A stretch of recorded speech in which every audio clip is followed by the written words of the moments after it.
5 châteaux que vous pouvez acheter aujourd'hui pour moins de 500 000 euros.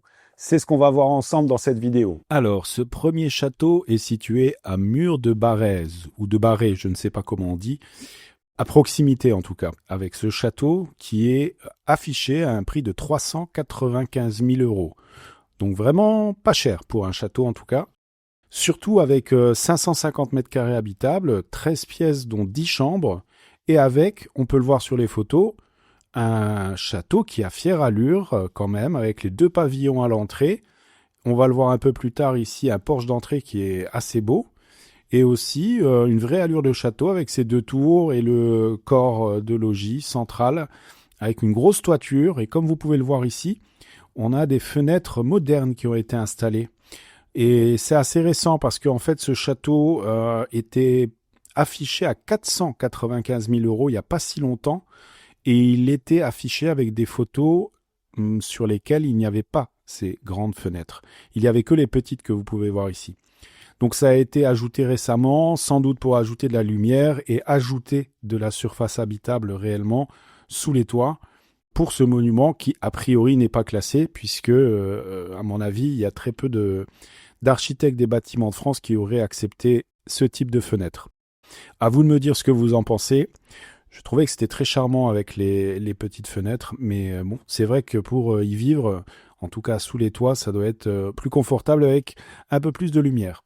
En tout cas, c'est un beau château, je le disais, et on va regarder un peu les détails de l'annonce, et on va voir que, et on regardera les photos un peu plus tard, il est situé donc sur le plateau du Carladès, entre les volcans du Cantal et la vallée du Lot. C'est un château du XVIIIe siècle, hein, quand même. Il a une surface pour le parc de 7000 m², donc c'est pas très grand pour un château, mais suffisant pour avoir un espace a priori où on est au calme et isolé, en tout cas pas embêté par les voisins. On le verra un peu plus tard.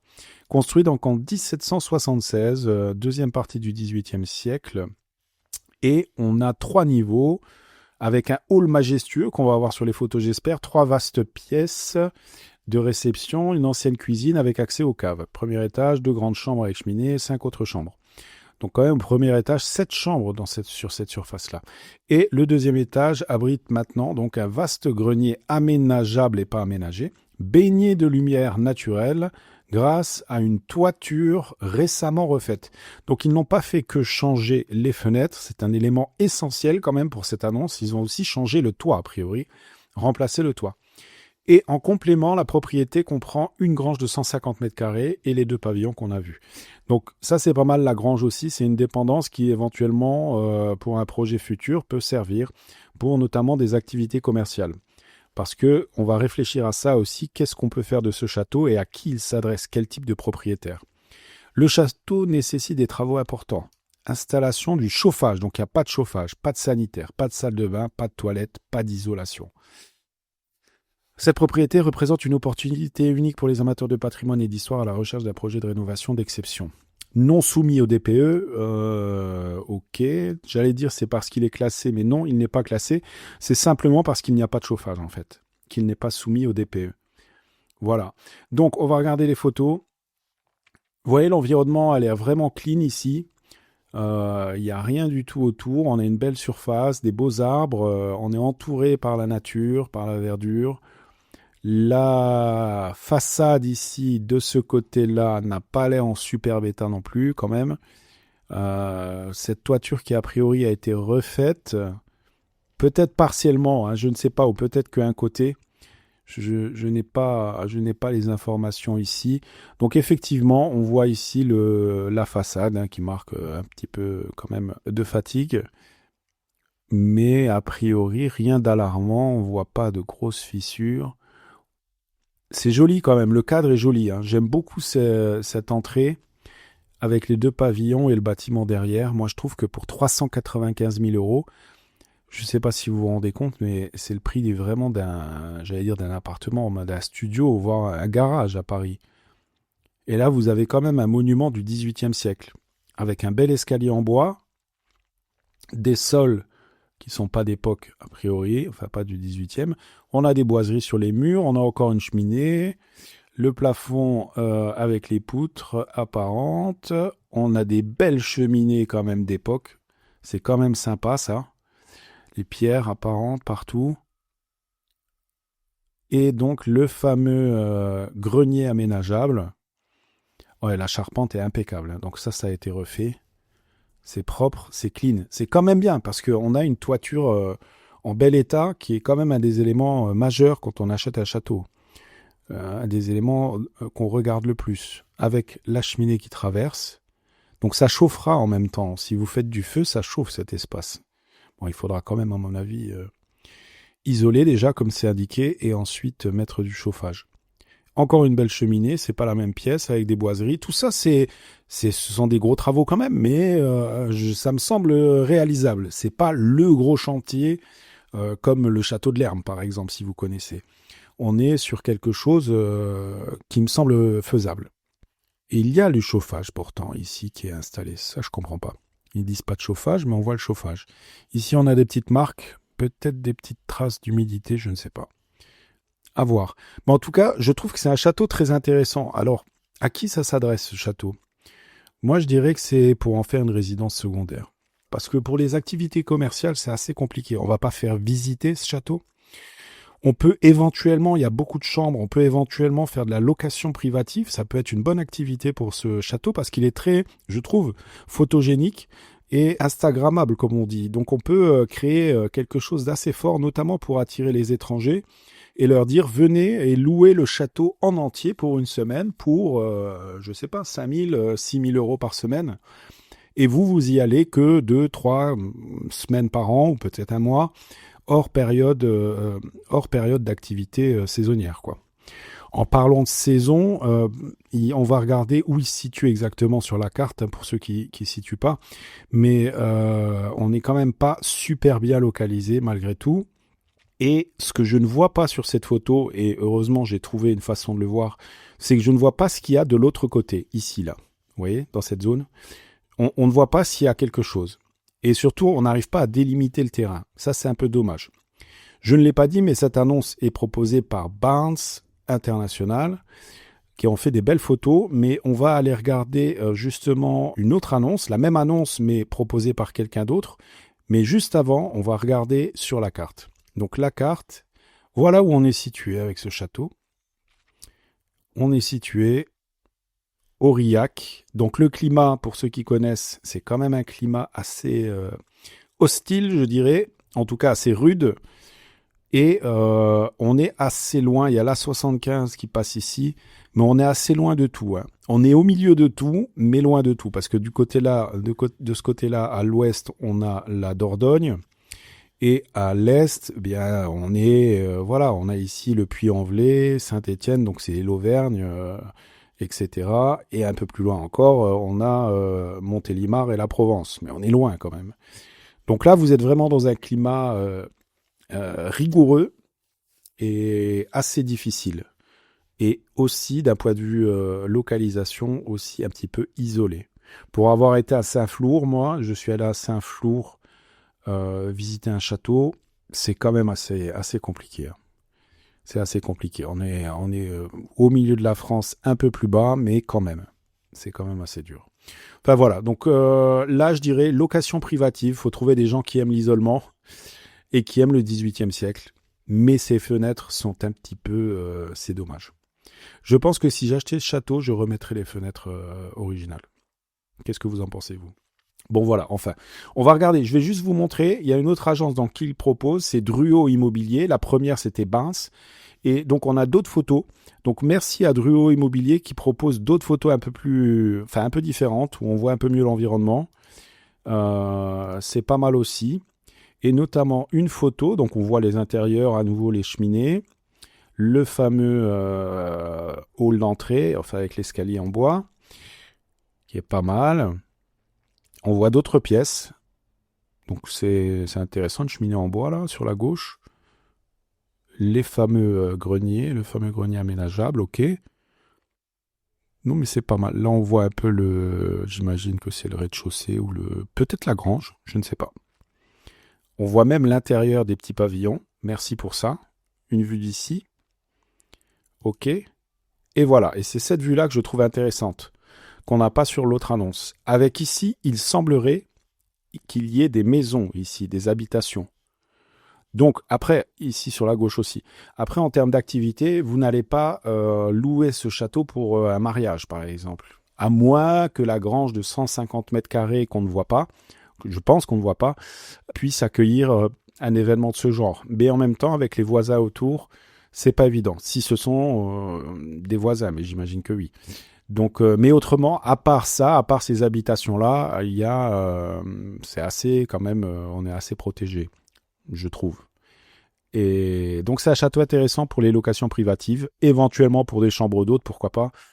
Mais en termes d'activité, il ne faut pas compter dessus pour générer des revenus qui permettent d'entretenir la maison. Et puis surtout, avant ça, il y a bien entendu les travaux pour ajouter l'isolation, le chauffage, les sanitaires. C'est un gros chantier qu'on a là quand même. 395 000, je dirais que c'est pas cher dans l'absolu, mais pour ce que c'est, mais je pense qu'il faut négocier encore sérieusement vu le chantier de restauration qu'il y a derrière, quoi. Voilà, bah dites-moi ce que vous en pensez et puis on va passer à l'annonce suivante. Deuxième annonce, on change totalement de type de château et d'état de château. Vous voyez, c'est un gros bâtiment rectangulaire avec quelques murs sur les côtés et des dépendances certainement. On va regarder ensemble les photos, on change un peu, mais on va regarder d'abord le prix, 288 000 euros. Donc on est moins cher. On est toujours en Auvergne, enfin toujours, tout à l'heure on était à côté de l'Auvergne. Là on est bien dans l'Auvergne, on est dans le Puy-de-Dôme à Sugères, 433 mètres carrés. Donc a priori plus petit que l'autre, pourtant il paraît plus grand, je ne sais pas ce que vous en pensez. 6 chambres et presque 2 hectares de terrain. On est toujours sur un château du XVIIIe siècle. Ayant conservé de nombreux éléments de son décor d'origine, grand salon, petit salon, cuisine à voûte d'arête, arrière-cuisine, 6 chambres à bureau, une salle d'eau, toiture neuve. Ah, encore un truc intéressant. Il y a des dépendances et un parc de presque 2 hectares avec des arbres centenaires. Fontaine et bassin. En position dominante avec vue sur les chaînes des puits. Sur la chaîne des puits, pardon. Issoire et l'A75 à seulement 20 km. Ça, c'est pas mal. On est déjà mieux localisé que l'autre. On va regarder les photos, ok ? Allez, c'est parti. Donc la photo principale, on l'a vue. La deuxième, vue plus large. Boum. Bon, là, contrairement au premier, ça manque de symétrie et je dirais que ça manque de charme. C'est assez irrégulier. C'est un peu, je dirais, je suis un peu dur, hein, mais un peu du bric-à-brac. On a différents types de toitures, différentes hauteurs de bâtiments dans différents états. C'est assez compliqué là à se projeter. En tout cas moi, pour me projeter. Il y a ici une sorte de, je sais pas ce que c'est, un hangar qui est là. On va regarder. L'intérieur, assez joli. Cet escalier avec cette rampe, c'est pas mal. On a l'air d'avoir une très belle pièce voûtée à côté. Voilà, regardez, ça c'est joli avec une très belle cheminée. Les sols qui pourraient être anciens, qui pourraient dater du 18e. Bon, il y a quand même pas mal de travaux à faire. On voit l'électricité qui semble passer, là, je sais pas, à travers les murs. Ici, une autre pièce, des boiseries, 2 cheminées, on dirait. Il y en a une de chaque côté, bizarre. Je sais pas si c'est une cheminée, je suis pas sûr, mais je pense sur la gauche, là. Alors, et ici, une grande pièce avec des assez grands volumes. On a encore une cheminée, un sol qui n'a pas l'air en très bon état, ce parquet. Il y a des petites bricoles à restaurer ici. Une autre pièce. Bon, les murs sont quand même en mauvais état et je dirais en moins bon état que le précédent. Bon, il y a des parquets quand même intéressants. Ça, c'est joli. Le sol est beau. Une belle rosace de plafond ici. Le lustre qu'il faudra changer et l'adapter pour la pièce. Ici, un joli trumeau, une niche murale dans le mur. C'est pas mal. Il y a du potentiel quand même. Moi, je trouve qu'il y a énormément de travaux là. Fontaine. Qu'est-ce que vous pensez de ce château à 288 000 euros? Déjà par rapport au premier. Personnellement, je préférerais 100 fois le premier que celui-ci. Il a du potentiel, hein, mais là, on est sur un chantier des millions, là. Franchement, des millions. Je dirais 2-3 millions facile pour faire ça. Donc, assez compliqué quand même. On va regarder la localisation maintenant, si on arrive à la trouver, juste pour être sûr, affiché sur la carte. On va faire comme ça. Oui, on est plus à l'est là. Hein. On est plus à l'est, on est sous Clermont-Ferrand, près d'Issoire, près de la 75. Donc c'est pas mal quand même. La localisation est meilleure, faut être honnête. Mais je dirais que c'est le seul avantage par rapport au premier. Et le prix, bien sûr, puisqu'on a 288 000, il y a quand même plus de 100 000 euros de différence. Mais en termes de coût de restauration, on n'est plus du tout sur le même projet. Là, par contre, il y a plein de projets envisageables. Si vous avez 1 ou 2 ou 3 millions, il y a plein de choses de possibles. Là, on peut faire des chambres d'hôtes, on peut faire certainement des événements, des mariages, etc. une fois restaurés. Aussi de la location privative éventuellement, voire même des visites. Hein, pourquoi pas? Il y a l'air d'avoir des beaux décors. Et en termes d'histoire, il faudrait se renseigner, savoir à qui il a appartenu, etc. Disons que esthétiquement, il est moins charmant, je trouve. Voilà. Allez, on passe au troisième. Enfin voilà, ça c'est pour la petite histoire. Donc c'est Pierre Changarnier Immobilier qui propose ce château pour un gros projet, pour une personne vraiment passionnée de restauration et qui veut y consacrer à la fois du temps, plusieurs années et de l'argent évidemment, et je dirais plusieurs millions. Parce qu'il faut changer toutes les fenêtres, il faut changer tous les volets, faut refaire la façade. Il y a la toiture qui a été refaite sur le bâtiment principal, c'est une chose en moins, mais à l'intérieur, il y a tout à refaire. Donc c'est un gros chantier. Pas impossible, hein, mais il faut trouver le passionné qui va se lancer dans un projet comme celui-ci. Allez, c'est parti, troisième château. Donc là, on est sur Le Bon Coin maintenant. J'ai trouvé ce château à 425 000 euros, 645 mètres carrés, et on est en Dordogne, à la Linde. On va regarder les photos, d'abord. Donc, fière allure quand même, ce château, je trouve, il est assez intéressant. Sa petite tour, enfin sa grande tour, carrée, une autre tour ronde. Il y a l'air d'avoir la belle pierre, un peu la pierre de Sarlat, comme ça on dirait. Vous voyez, il y a même d'autres tours de l'autre côté. Donc on est sur un bâtiment qui fait vraiment château là pour le coup et qui a l'air en bon état. La toiture a l'air bien, les murs et la façade, vous voyez, ça c'est beau. On est sur un vrai beau château. Les pièces à l'intérieur, bon, on a une cheminée, on a quelques poutres. Les sols sont modernes, seraient à changer. En tout cas, selon moi, ce que j'ai en tête d'un château, quoi. Il y a des boiseries qu'il faudrait repeindre, certainement. Tissu à changer. On a une belle cheminée ici. C'est pas mal. J'aime bien. Ok. Là, vous voyez, moi, j'aime beaucoup la façade, en fait. J'aime bien la façade, j'aime bien les fenêtres. C'est joli, ça. Belle porte. Oh, une autre belle porte. Regardez comme elle est travaillée, là. Avec l'emblème au-dessus. On est pas mal, hein, je crois que je les ai toutes faites. Et la charpente, qui a l'air en excellent état. Donc là, pour le coup, c'est un château, je dirais, quasiment habitable, là. Il faut refaire un peu les peintures. C'est de la rénovation, là, pour le coup. Alors, quel est le hic? Parce que c'est vraiment pas cher. On est en Dordogne, 21 pièces, 645 mètres carrés, 425 000 euros.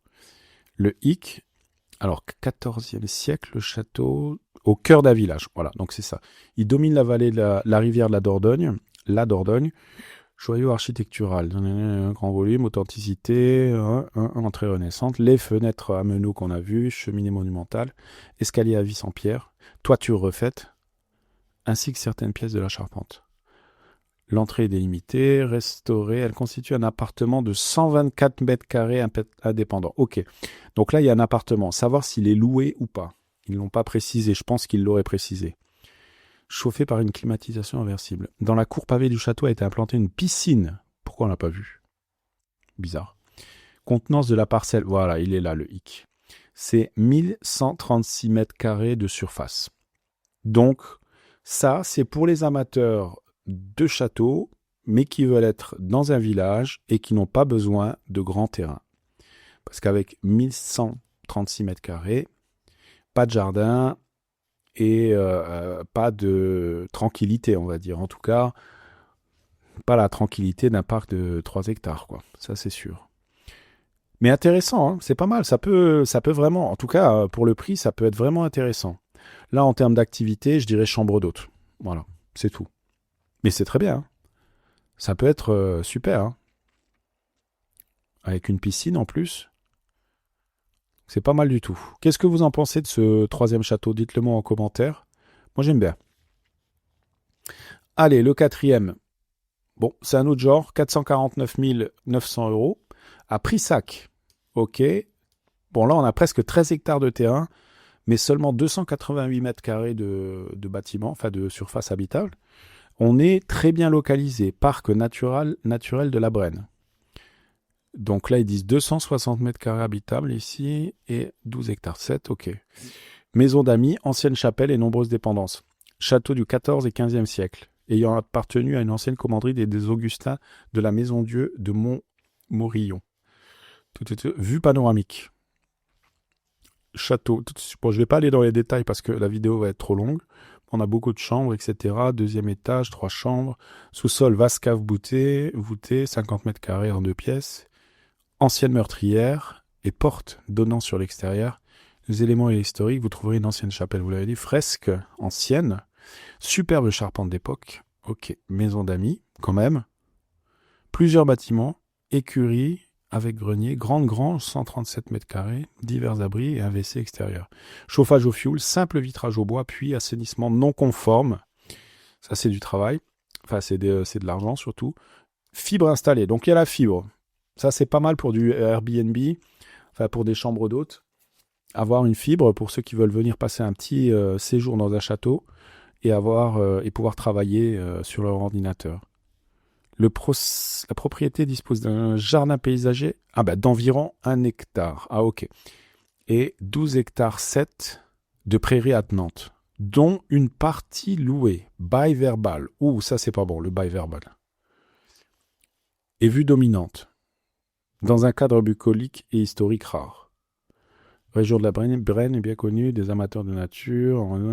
Ok. Facile d'accès situé à proximité d'une entrée d'autoroute, la 20. 449 900 euros. Ok. Et on a les dépenses annuelles entre 8 et 10 000 euros, prix indexé sur 2021, 2022, 2023. Ok. Bon, après, c'est vrai que les dépenses énergétiques, le coût des dépenses énergétiques ont beaucoup augmenté en 2024 et 2025, donc voilà, donc très bien. Alors, regardons les photos. Donc, le château, là, est plutôt intéressant. Il a ses 2 tours. Bon, on dirait qu'il lui manque une petite tour sur le côté, là, sans doute à l'époque, c'est pas sûr. Mais on a des belles dépendances. On a l'air d'avoir des belles dépendances. Bon, la façade de l'autre côté est assez neutre, je dirais même banale, de l'autre côté, parce que mis à part les tours, c'est vrai qu'on n'a pas d'éléments décoratifs sur la façade ou des choses comme ça qui pourraient nous rappeler un château, quoi. Et ici, on a cette petite véranda, ou je ne sais pas comment appeler ça, qui n'est pas d'un goût... enfin, ça me plaît pas en tout cas, à titre personnel. Mais on a une très belle maison ici, une très belle dépendance, une autre ici. Je dirais que les dépendances, elles ont plus de charme que le bâtiment principal lui-même, quoi. Les pierres apparentes. La vue a l'air extraordinaire, ça c'est top. Même si je vois ici sur la gauche une petite maison quand même. On ne sait pas si elle appartient à la propriété. Bon, en termes de décoration intérieure, on est vraiment sur du simple. Voilà. Bon, je vous laisse, je ne commente pas spécialement. On a une petite cheminée. Je vous laisse regarder. Une autre cheminée. Et la charpente est ici avec effectivement une fresque assez intéressante. Et une cave. Ok. Bon, il n'y a pas extraordinairement d'intérêt. Les pièces sont assez petites à l'intérieur. Les points positifs que je vois, c'est que ça a l'air en plutôt bon état de l'extérieur. Et qu'il y a pas mal de surface, presque 12 hectares. Après, à l'intérieur, bon, ça fait pas vraiment penser à un château. Pareil, dites-moi ce que vous en pensez. Donc là, on est situé donc à Prissac dans le 36. On va regarder rapidement sur la carte parce que je ne sais pas où c'est Prissac. Bon, on est proche de Poitiers. Enfin, proche. La Souterraine, Poitiers. Ok. Vous voyez à peu près de Châteauroux ici. Poitiers. Bon, la localisation est pas mauvaise. Il y a la 20 qui passe là. On est sur le parc naturel régional de la Brenne. Je vous dis pour un peut-être Airbnb une fois redécoré, ça peut être éventuellement intéressant. Dites-moi ce que vous en pensez. Allez, on passe au suivant. À Saint-Aignan, 200 mètres carrés, une chambre. Au cœur d'une ravissante à quelques minutes. Superbe manoir classé doté de nombreuses dimensions. Le manoir dans les façades offre au rez-de-chaussée une entrée des serveurs de pièces, accessible par un magnifique escalier à vis en pierre. L'étage se compose de 3 autres chambres, grenier aménageable, dépendance, une chapelle classée, jardin à la française, parc de 2 hectares. C'est pas mal ça, hein, qui nécessite des travaux. Ok, mais on est pas mal pour 350 000 euros. C'est pas mal du tout. Hein. On regarde les photos. Il y a cette tour centrale qui est plutôt jolie. Hein. J'aime bien, moi. J'aime bien la façade avec les pierres apparentes. La toiture, je ne sais pas trop quoi en dire, mais sympa le jardin. Moi, j'aime bien cet espace clos. Ici, on a la chapelle, j'imagine, sur la gauche. Ça a du charme.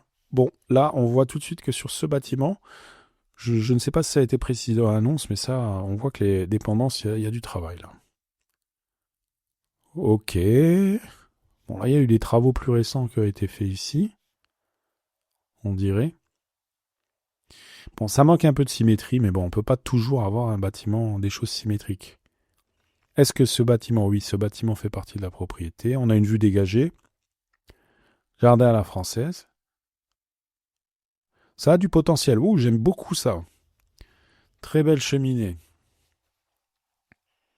Bah, l'intérieur a du charme. Hein. Moi, j'aime bien. C'est très rustique en fait. Hein. Les sols, les poutres, tout ça, il y a de l'électricité là qui passe, on dirait, bon, qui passe un peu à l'arrache au-dessus enfin sur les murs. Oh, ça c'est la chapelle. L'escalier qui s'arrête. Une autre cheminée. La belle chambre. Là aussi, on a moyen, il y a possibilité de faire du bon Airbnb là, une fois que tout ça est restauré. La charpente a l'air propre, hein. Comme ça, au premier abord, bien sûr, il faut regarder en détail. Mais ça a l'air propre. C'est pas mal, hein. 350 000 euros, quand même, je trouve que c'est pas mal du tout. Hein. On a 2 hectares. Hein. Un jardin à la française. Il y a la dépendance qui est un peu embêtante, mais bon, faut la restaurer. Mais c'est charmant. Qu'est-ce que vous en pensez? On va regarder sur la carte. Alors, on est situé où? Entre Tours et Bourges, et Blois, et Châteauroux. On est vraiment au milieu de ce rectangle-là, ou je ne sais pas comment appeler ça, mais on est bien situé. Il y a la 85 qui passe ici. On n'est pas très loin d'Orléans, même, je dirais. Vierzon, Tours, Amboise. La localisation est vraiment top. Là, encore une fois, je dirais Airbnb. Enfin, quand je dis Airbnb, c'est chambre d'hôte. Pourquoi je dis Airbnb? Ça peut être Booking, et ça peut être réservation directe, Gîte de France ou ce que vous voulez. Mais il y a du potentiel pour 350 000 euros. Bon, à vous de me dire ce que vous en pensez. Donc celui-ci, 398 000 euros, c'est sur Le Bon Coin, proposé par Laforêt Henri IV, l'agence Laforêt Henri IV. Et allez, on regarde d'abord les photos. C'est à Agen, hein, je l'ai vu rapidement. Donc on a cette tour carrée qui est assez impressionnante. Et un autre bâtiment avec une toiture en tuiles. Des restes d'un autre château. Ça a du charme aussi. Hein. J'aime beaucoup les portes en forme d'ogive. Waouh, l'intérieur, les volumes sont impressionnants. Hein. Là, pour le coup, mariage, c'est tout à fait possible. Bon, les sols, c'est pas à mon goût, mais si vous faites un mariage ou si vous faites une activité mariage, c'est pas mal. Ouais, c'est joli, hein. Il n'y a que le sol qui me plaît pas. Des belles cheminées, des belles pierres apparentes, un escalier en vis qui a l'air en bon état. Hein. Tout ça a l'air en très bon état. Ça a été restauré. Encore une fois, il y a juste le sol. Alors ça, je ne sais pas ce que c'est. Des restes d'un ancien bâtiment. Bon, tout ça, c'est moderne. Je dirais qu'il faudrait rendre tout ça un peu plus authentique, un peu plus ancien. Il faudrait casser pour refaire. Casser ce qui est neuf pour refaire. La vue a l'air magnifique. Ça a du charme, hein. Avec les restes, les vestiges, c'est très romantique, les vestiges d'un château. C'est pas mal du tout. Pour ceux qui aiment, bien entendu. Donc je le disais, c'est à Agen, on a 265 mètres carrés, 398 000 euros.